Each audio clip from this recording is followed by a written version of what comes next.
resilient, optimistic, empowering. You are listening to The Brave Files, real stories from people living courageously. You can listen to the show anywhere you enjoy podcasts, and we'd love for you to subscribe, rate, and give a review on Apple Podcasts. It really does make a difference, and we appreciate it. Now here's your host, Heather Vickery. Welcome to the Brave Files, everyone. Today's guest is a woman named Sarah Rose Humes. She's one courageous mama. She has a message for the world, and I think that you're going to really enjoy it. She spreads her message of bravery through a business that she calls Encourage Living. Does that sound like a good fit for the show or what? She focuses on speaking, writing, and coaching. She's also a published author with her book Transformed that came out in 2014. But I'm going to let Sarah tell you all about who she is and why I brought her on the show. Sarah, welcome. Thank you so much for having me, Heather. I'm super excited to be here. Yeah, I've really been looking forward to this. So why don't you just give us a quick rundown of your story so that we can just jump in and start chatting? Yeah. So, well, do you want me to start way back at the beginning? Well, it's up to you, wherever you feel like the journey really takes its course. You know, I think I will start at the beginning because I think that's really where it started. I had a really interesting upbringing. I think it's really important to say that with just like most parents, my parents were doing the absolute best they could with what they had. Yeah. And even, you know, there was never a moment where I felt like I was unloved. Like my parents were super good at loving me, but they really struggled in meeting our physical needs. And I grew up in a house that was truly terrifying.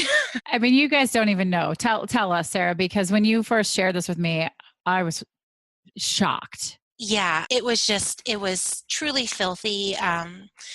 You know, it's really hard to talk about. In fact, I have to let you know, Heather, I had to dress up today just to talk about this, just because there's still, even, you know, later on in my adult life, there's still a stigma of shame attached to how I grew up.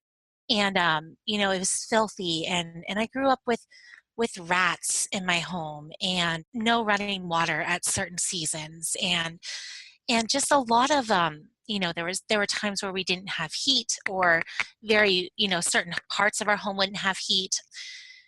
You know, we didn't have a flushing toilet. Oh my goodness. It was so embarrassing, you know, and besides rats, like there were other vermins in our house too. Like we had woodchucks and possums, and it was really hard and embarrassing, and just so much shame connected to the environment I grew up in. No, I love that. I love that you said you had to dress up for this, right? Like you've sort of figured out what puts you back in control of a situation, and you've tapped into that, and you're like, look, I'm going to own this. I'm going to step into this space. Yeah. You know, 8 years of therapy does that. I hear you. But I think that's a great thing for listeners to hear, is that there's always something small, at the very least, that you can do to make you feel comfortable and ready to take something on. Absolutely. Yeah. Absolutely. And I think that that's part of why I chose the words I did, because even now I'm realizing just how resilient of a child I was. You know, at the age of 10 or 11 years old, I was incredibly resourceful. I was able to figure out how to survive in a very harsh world. Yeah. I was able to figure out how to get good grades on my own. I was able to figure out how to be the kind of kid that other parents liked, so that they were like, oh yeah, Sarah can spend the night here. Yeah. She can be here. And I thrived off other people's clean homes and secure environments. And, you know, I really formed deep relationships with people because relationships were what made me safe.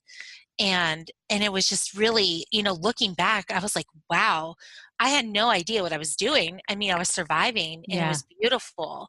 And it was just incredible looking back as an adult, seeing how, as a little girl, I was in survival mode, and I was kind of rocking it, you know? That's what I was going to say. Your survival instincts were on point, which is They were amazing. And I also am in awe a little bit. I admire your ability to put yourself into relationships so deeply. I think some people, some children in that situation would recoil, be afraid that somebody might ask questions or might know something. And the fact that you were able to build those healthy relationships is such an extraordinary thing. And I truly do think that that is a testament to the kind of people that were raising me. My mom and dad, like I said, they were so incredibly loving, even though we were dealing with the stuff we were dealing with. I just think it's amazing how, I think it's so amazing how complex humans are. My dad had been recovering from so many areas of struggle, whether I'd been dealing with my dad to the day he died would have claimed that he was not an alcoholic, but we all knew he was. Yeah. And he Yeah. dealt with other areas of struggle too. And he dealt with he had a heart attack at the age of 38, Oh my from goodness. hard living. And it just, he just made several areas of bad decisions, and through that it just led to deeper and deeper poverty. But there was never, it just blows my mind how they made bad decisions in some areas but were so good at loving my sister and I. And I think that I'm just so thankful that I'm able to see that, because I know so many people live in bitterness of the decisions their parents made. And I'm thankful that I'm almost able to compartmentalize Yeah. their bad decisions away from how they loved me, because they really did love me so well. And I'm so thankful for that. I'm just really, really grateful that I never felt unloved. I think that's part of survival mode also. Learning to compartmentalize is a way that we get through all sorts of things that we aren't sure we can manage. Yes. Yeah. I never even thought about that. So thank you Yeah. for bringing that up. Yeah, you're welcome. Yeah. It's interesting. There have certainly been a number of people in my life that kind of opposite of what you're saying hadn't been able to give me emotionally enough of what I needed. And other people would say, "How can you stand that?" But I decided that it was up to me to decide if I wanted them in the capacity they had to give or not at all. Hmm. Right. And if I was going to be angry about what they could give versus what they couldn't give, we were going to all spend our lives miserable. And it just wasn't worth it. Yes. Yeah. And I think that that's an incredibly brave thing to do, is realize that we can only give what we have the capacity to give. Yeah. And when we can realize that, just where other humans have the capacity to give, and just accept them for what they can give and love them for that, it's a really beautiful thing. It really is. So you were sharing with us just a little bit ago some of the unwelcome critters that you shared a home with, and you have some interesting stories around that. I'd love to have you share those. Oh, yes. So because of everything one of my most vivid moments of being raised in that environment is one night I was going to get into bed, and I was just, one of the things that really, I was very particular about my room, because I could control my room. Mm-hmm. My room was always just in perfection mode, and but I had went to climb in my room one night, and there was a rat in my bed. Oh my God. It was just one of the most horrific moments of my life. And it just, to this day, there are nights where it's hard to just wonder, like, and our home now is lovely, and I have no, like, legitimate fears of that happening. But there are just nights where you just have to remember, okay, I don't live there anymore. This Yeah. is not my reality anymore. And then another just really vivid memory is, so when I was younger, I was not a sports player. Me either. Yes, I wish I was, but I was not athletically inclined. But like I said, my parents always supported me whenever I did, and I was actually a Bible quizzer, and so my dad would, like, coach me on Bible quizzing, That's and amazing. yeah. I didn't even know that existed. Yeah, neither did I, actually. But I was really good at memorizing, and I had somehow ended up on a Bible quiz team. And so, which is really funny, because my dad actually didn't even, like, believe in God or anything for a long, long time, but he still supported me in doing this too, which was, once again, a testament Yeah. Yeah. to, who he was. So I was sitting in the living room with my dad, and he was coaching me, like helping me memorize Bible verses. And right behind me were like literally baby rats playing. Oh my God. And like you just don't get rid of those memories. No. They stay in your mind. And through that, it really created this huge fear, and not just of rats, but literally it translated to all animals. And I tried and tried to like be rational about it, but there comes a point where anxiety and fear sort of take over, and you lose the ability to be rational. And it was really hard and embarrassing, especially in those very formative years. I was like 17 years old, and we live in rural Pennsylvania where there are like farms everywhere. And And many of my, animals everywhere. Yeah. yes, animals everywhere. And, one of my closest friend she had labs, and I'd go over to her house, and she'd have two giant labs. And I would just, it was like, I couldn't breathe. I was terrified of dogs and cats and chipmunks and everything. Like it was just every day.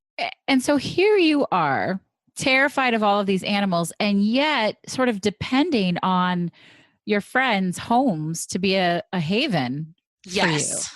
How Yes. do you make that work? How did you balance that? Honestly, it was a lot of people making allowances for my fear, which Mm, was that's really, lovely. it was lovely, but also humiliating. It Oh, was it was a really beautiful thing that people would be willing to do that for me. I'm getting a little emotional just thinking about how sweet people were to me. They were so good to me. They were just so good to me. They always welcomed me in, and sometimes people would put their dogs away for me, or yeah. sometimes sometimes they would just put them in the other room until the dogs would get distracted by something else. Yeah. Yeah. And thankfully cats are a pretty elusive creature anyways, and would just ignore me most of the time. But it was really hard. It was very hard. And you have one instance where you really challenged yourself. Yes. So It's a great story. yes. So what happened was I had realized that this was really starting to take over my life. Before the instance where I really challenged myself, what had happened was I had been at a friend's house, and she had a pet chinchilla, and I was at her house, and I had seen the chinchilla in the cage before, which was okay with me because I knew the chinchilla was there, and I just basically ignored it and pretended it didn't exist. But someone had taken the chinchilla out of the cage without me realizing that it's coming out. And when I saw the chinchilla, I blacked out. And Wow. that was when I realized that this fear was so much bigger than I ever realized.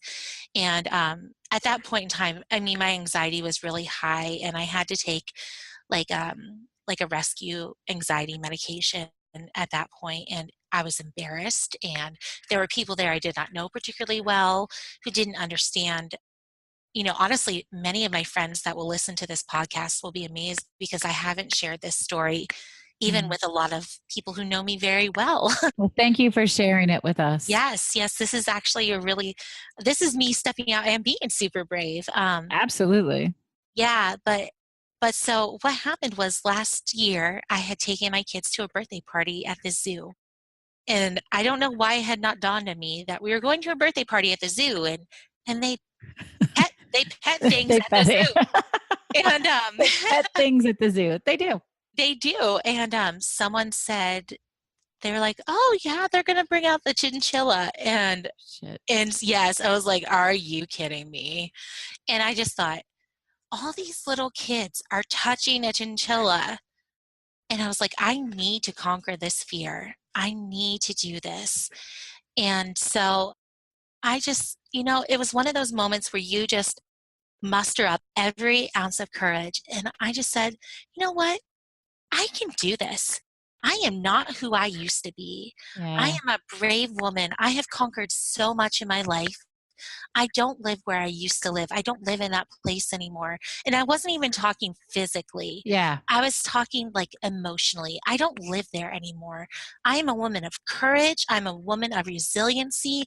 I have grown and I didn't want to live in that space anymore. Good for And so you. I walked up and I touched that chinchilla, and it was like the biggest moment of victory.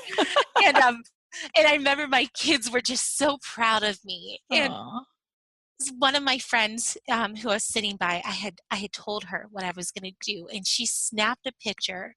And the look of my little girl's face when she saw me touching that chinchilla, I should just blow that picture up and put it on my office wall, You because should.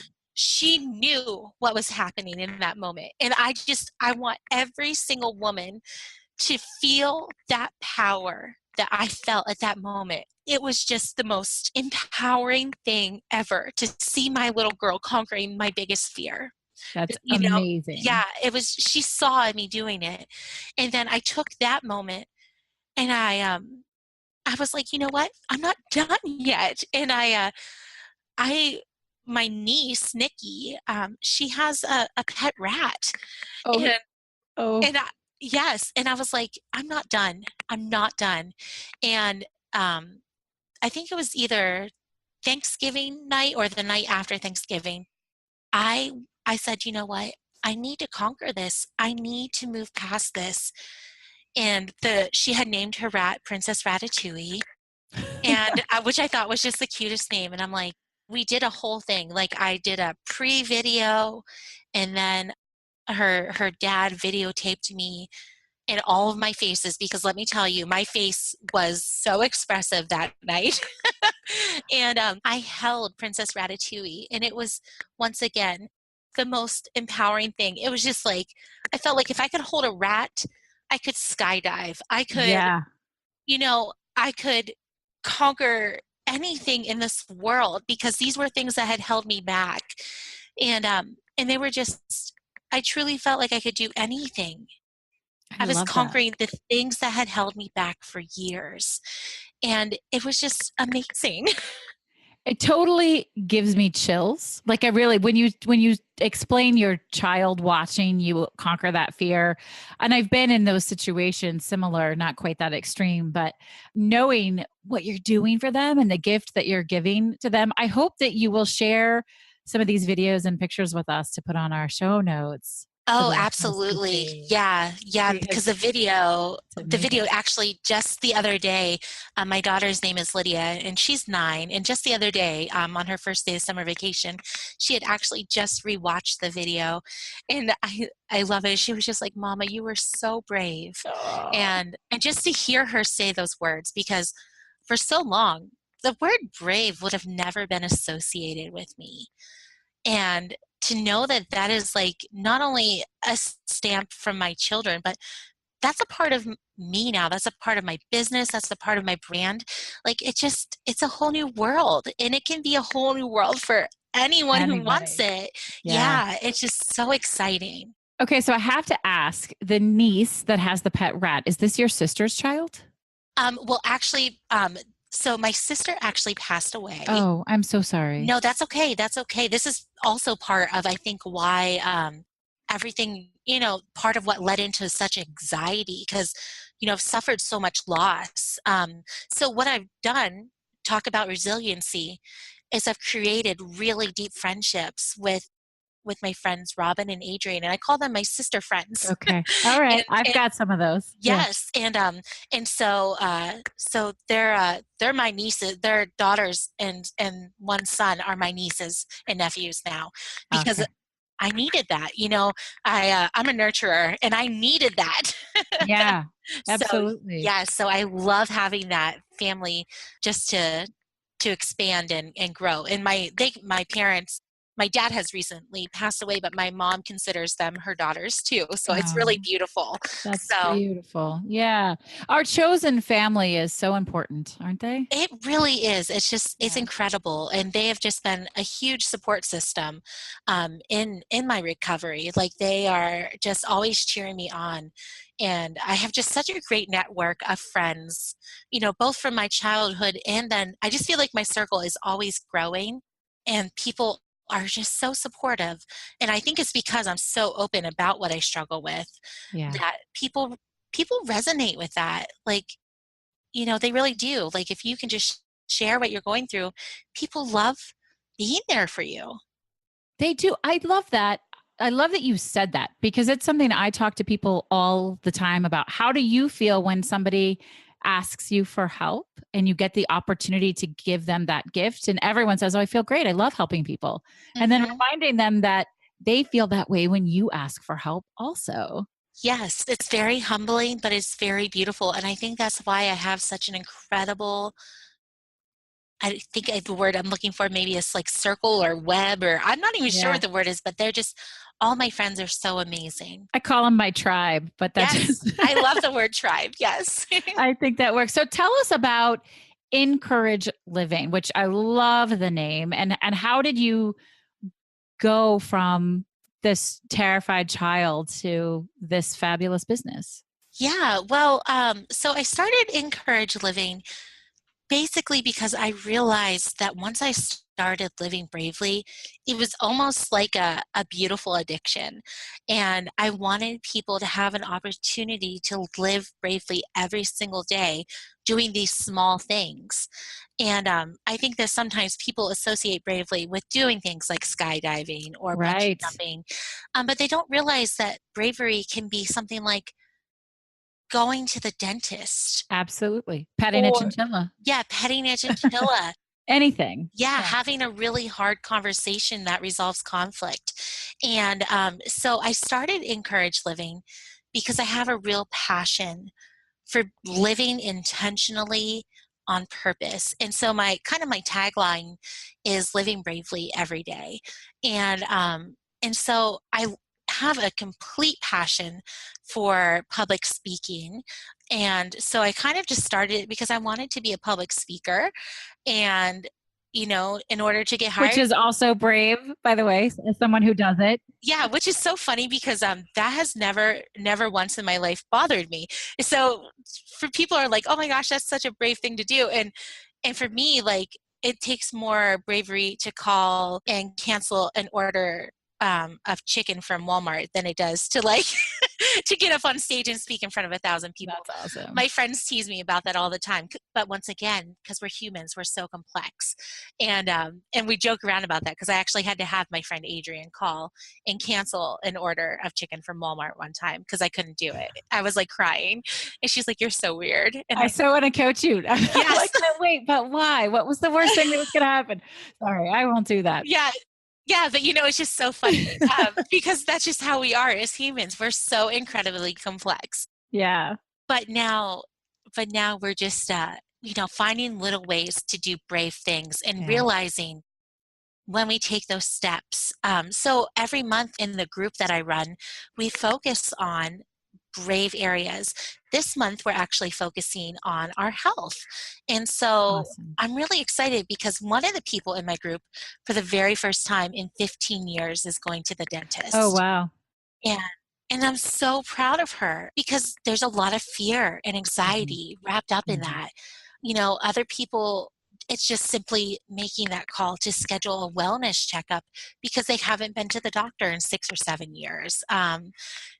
Or what's holding you back from, making good habits in your life, like drinking a lot of water or, Mhm. and so it's just examining little things that we can do that make our life better. And I get so excited about those little, seemingly little things that we can do that make our lives just come Yeah. alive and shine and really just make them incredible. They are. They're big little things. They are.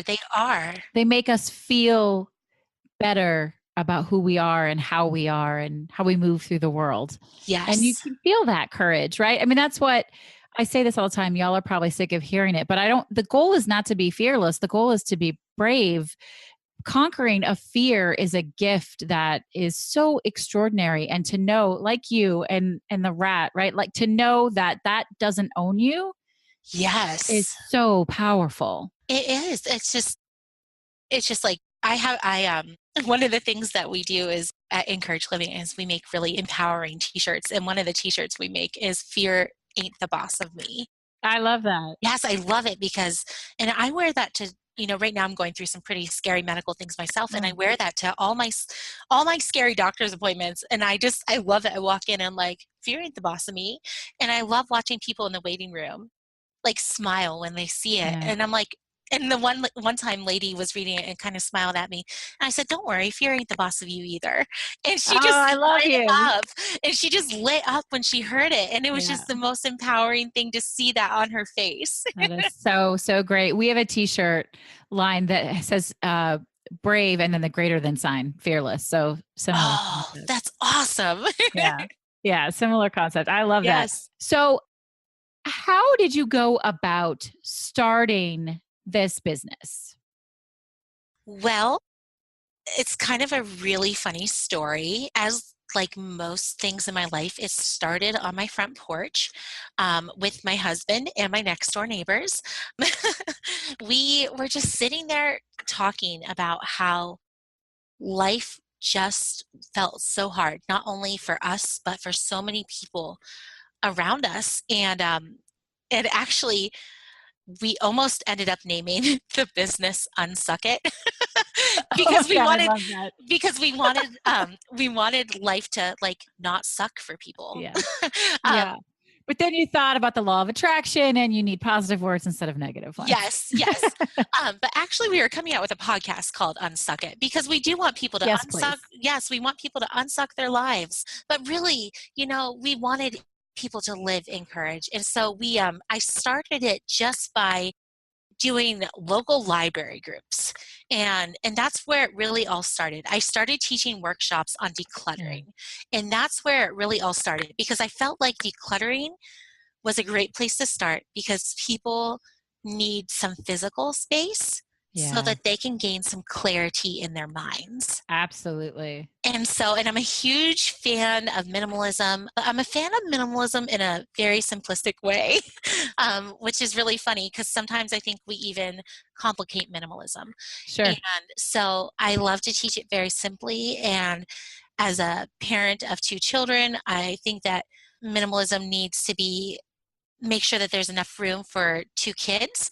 Like Yeah. I want my kids to feel comfortable in my home, that they can, still exist in my home and not feel like they're being misplaced, or Mhm. Mhm. so I love that our home has become very intentional. Our artwork, our furniture, everything in our home breathes our core values. Yeah. And I love them. it just is really beautiful. Hospitality is a huge part of our lives Mhm.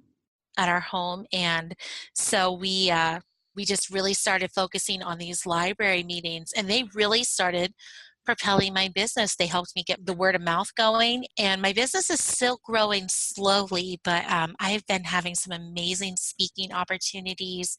I've been working on getting some of my very first clients. Congratulations. Yeah, it has just been so exciting, and it's just been incredible seeing the change in the people that are working with me, and seeing people get on a plane and not be scared, or even Mhm. if they are scared doing it, but just knowing that they're going to be okay.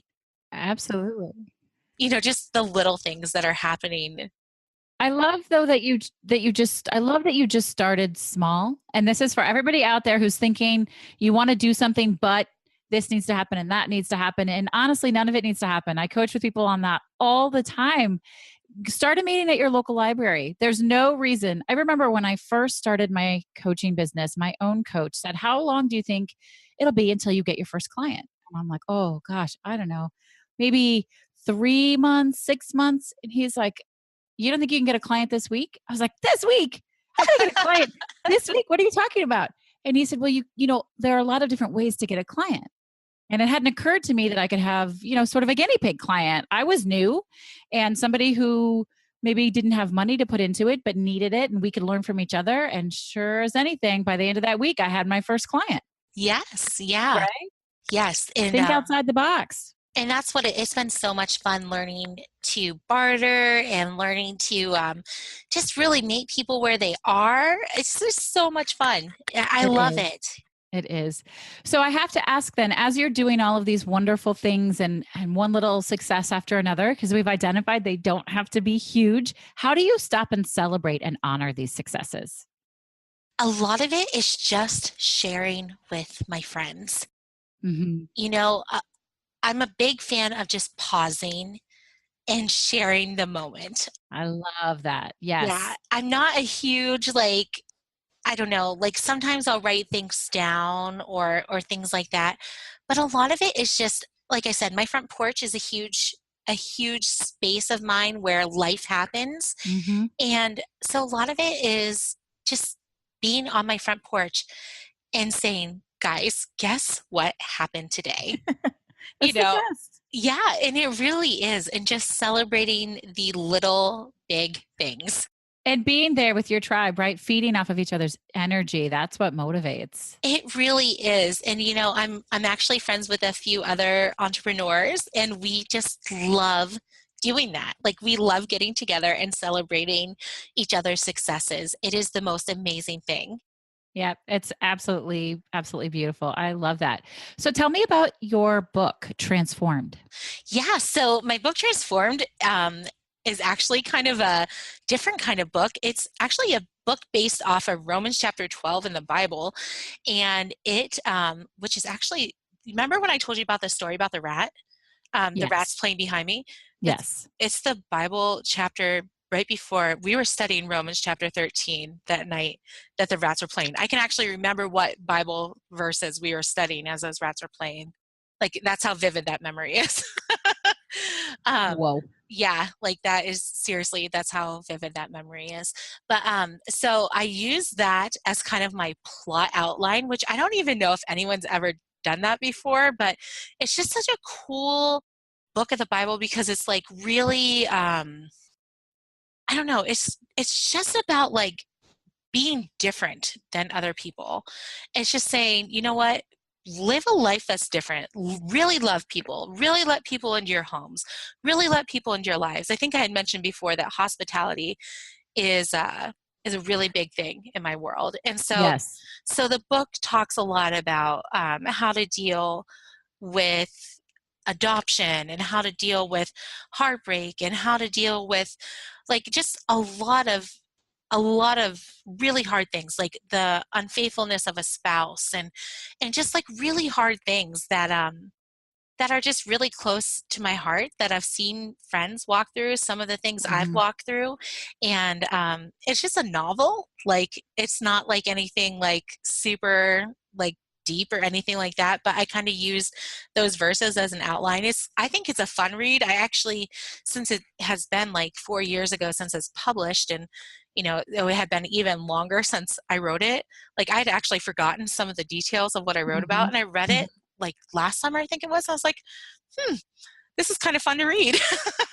So it was a lot of fun to write, and I've really enjoyed it. And I remember when I was writing it, the characters just became friends. Like it was just such an So is it experience. a fiction novel? It is a fiction novel, Okay, so yes. it's Yeah, it's a story. yeah, yeah, yeah. It's a story, and it's just a lot of fun to read, and it was so much fun to write. I actually wrote it for National Novel Writing Month, which is November. NaNoWriMo, if you've ever heard Oh of my it. god, I've had a bunch of clients do it, and the end of it, they're like, "Why did I do this?" No, Oh, they're happy, but it's exhausting, right? It's a really big commitment. oh my gosh, I fell in love with it. Like I love doing NaNoWriMo, and I'm like I love it. Like I come alive in November. It just sparks my soul, and I try to get everyone to write with me. So But do you write something new every November?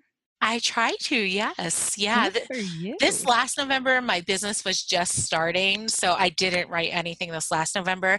But I was like, it's a season, I'll probably write something Yeah. new this November, but I just wasn't in the place where I could last November. I don't know. November seems like a tough month for that. Like there's holidays and all sorts of things happening. I don't know how they picked November. It's the most perfect month, though. It's like so great. It's a great distraction, and I love it because it's a challenge because I'm always the one who hosts Thanksgiving for my Ooh, family. And so it's the best challenge ever. I'm always up for a challenge. good for you. I love that. All right, Yeah. maybe I'll take it on this year. We'll see. You totally should. It's amazing. This is the year for the book. I've been saying that for a while. So Do it. You will not yeah. regret it. It's the most amazing. There's nothing like holding those words in your hand saying, I did this. I conquered this. Yeah, it's incredible. So where can somebody get a copy of Transformed? They can order it from my website, which is sarahrosehumes.com. If they would like want it signed or whatever, I can definitely do that. Or they can order it from Amazon. Okay. All right. Well, we'll have links for that up in case you guys want to check it out. Just a fun fiction read, right? It's not Yes. Yeah. just a human story. Yeah. Yeah. Okay, awesome. That's great. So we're coming to the end of the show. This has been so fun. I love your energy. I love how you've simplified what I think is a really big concept. Bravery is a really big concept, but you've made it easy to digest, which is really lovely. I know you're going to do so well with this new business. Thank you. But as we come to a close, my favorite question to ask, and I think it's so very important as we're building community and we're uplifting humanity in every possible way as much as we can, what is your favorite charitable organization to support? Well, I love the National Stroke Association. I had mentioned that we lost my dad a couple years ago, Mhm. and he actually had 2 strokes.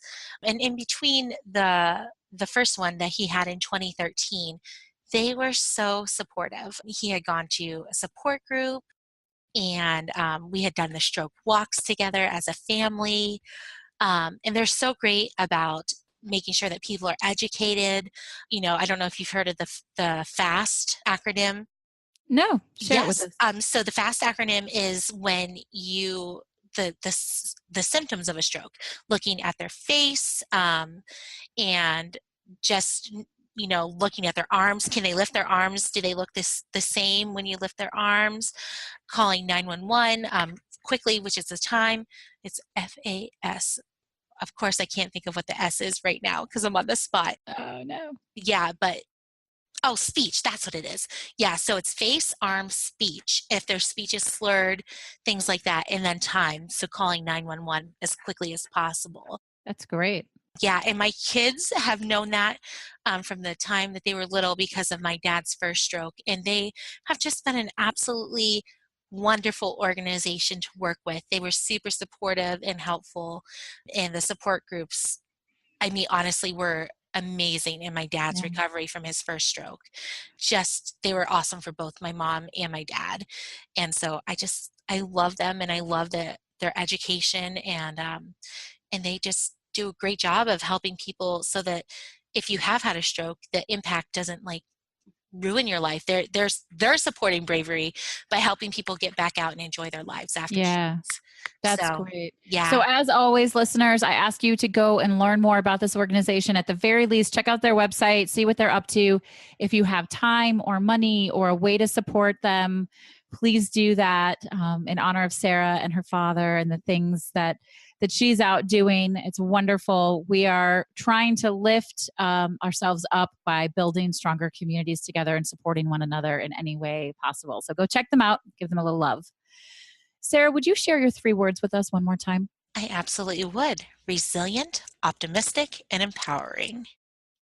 Those are great words. Certainly resilient. And I love that you shared sort of the background story of how you were born resilient. It's beautiful. You were just a lovely, lovely soul. I thank you for reminding us that bravery lives in all of the small things Yes. and that there is always an opportunity to be brave and to find a way out of whatever it is. Fear, I always say fear either owns you or empowers you, and you get to choose. And even if it feels really heavy, it's something you cannot What was it? What's your t-shirt say? Fear ain't the boss of me. Yeah, fear ain't the boss of you, right? Remember, the fear ain't the boss of you. So I Yes. love that. Sarah, thank you so much for being here with us today. Thank you so much, Heather. This was amazing. It was really fun. Keep us posted, and I can't wait to see those videos of you with that rat. Awesome. Thank you. All right, you guys, this is Heather from the Brave Files signing off. I want to let you know that we have great stuff coming up. I want you to check out our Choose Bravely t-shirts as well. All sorts of fun things happening with this new season. Thank you for being here with us. Be sure to subscribe, rate, review, share with your friends. And as always, go out and choose bravely. The Brave Files is proudly supported by Lost Format Apparel, a socially conscious clothing company. You already know that homelessness is a huge problem. Over 500,000 Americans are living without shelter and millions more without consistent access to everyday basics. My friends at Lost Format know that solving homelessness is a much larger problem than any one company or person can solve on their own. It requires teamwork, sacrifice, strength, and building communities through personal and professional relationships. And isn't that exactly what the Brave Files podcast is all about? That's why I'm proud to say that the Brave Files has partnered with Lost Format, and together we're working to change the face of consumerism in addressing homelessness. You can now get one of 2 fantastic shirts custom designed specifically for the Brave Files. Each order goes towards providing necessities to the homeless. We have one shirt that, of course, says Choose Bravely, and another that reminds you that brave is always greater than fearless. Head on over to vickeryandco.com/store to see both beautiful shirts and to check out the entire product line from Lost Format. All of their stuff is super soft and comfortable and has an amazing fit. Use promo code BRAVE to get 10% off of your Brave Files custom t-shirts. And if you have an order over $30, your shipping is free. I choose bravely to take the plunge to help solve homelessness. Are you with me? Thank you for listening to The Brave Files. Be sure to visit thebravefilespodcast.com to access the show notes and discover fantastic bonus content. Music composed and produced by Matt Lewis of Union Music, LLC.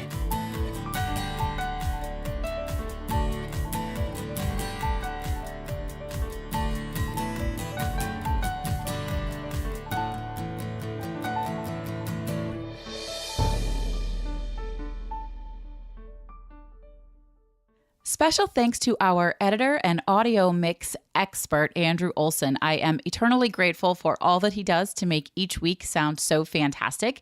You can hear more of Andrew's work at findandrewolson.com.